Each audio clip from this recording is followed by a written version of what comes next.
জোনবিলৰ কামত ধৰা পৰিছে সেইকাৰণে কৈছোঁ যে আমাৰ গোটেই আজি অসমবাসী ওলাই আহিছে জুবিনদাৰ কাৰণে।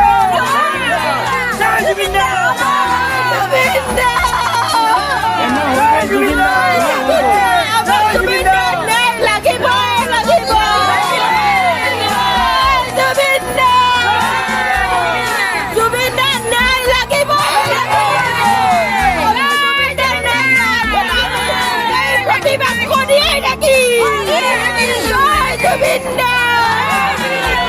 Hindi mo ano ka bulog iya?